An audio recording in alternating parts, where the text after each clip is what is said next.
NASA. The agency that landed on the moon, launched the Hubble Space Telescope, and took the first rover selfie? Yeah, that NASA. We also chase fires.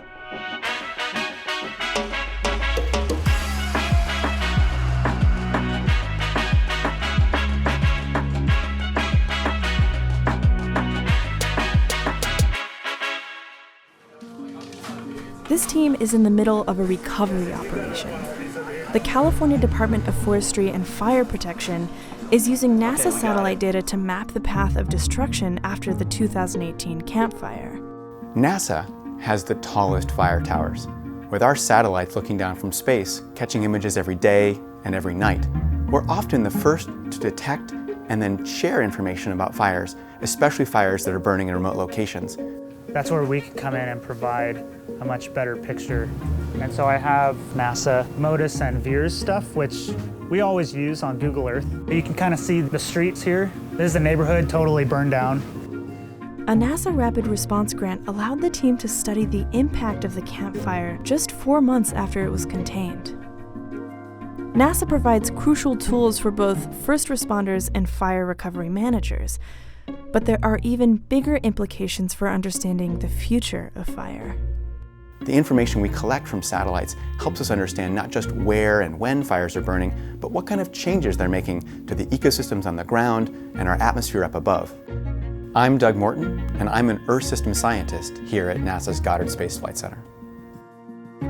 Doug is one of NASA's go-to scientists when it comes to making sense of how fires affect people and ecosystems. You need 3 things to make a fire. You need something to burn. You need climate conditions that allow that fire to start and grow large, and you need a source of ignition. Today, the source of ignition is almost always humans. We can use information about rainfall and climate to anticipate landscapes that might become flammable in the future. That kind of predictive power, how we harness our understanding of the Earth system, has really helped us move forward in terms of anticipating and minimizing the risk to landscapes that might be flammable next week or even next season.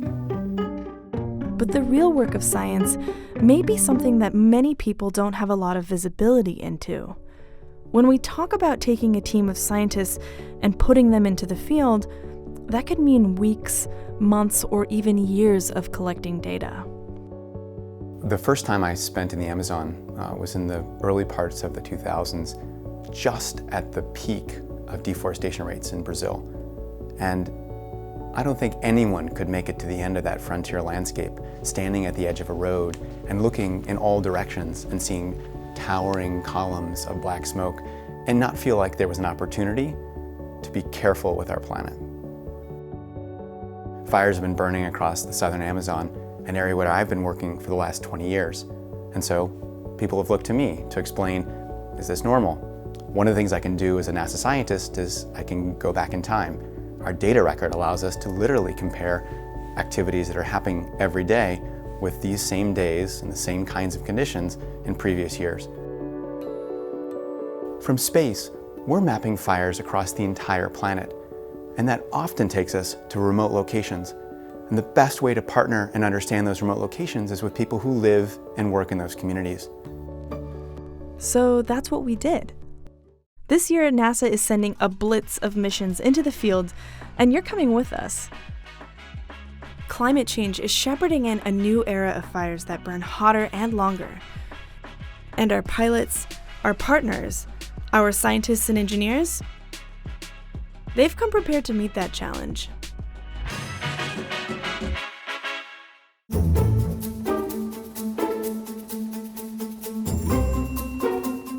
Some of my days have been 14, 16, and 18 hours. We don't hesitate to meet challenging conditions. You know, you can tolerate a lot for a day or two.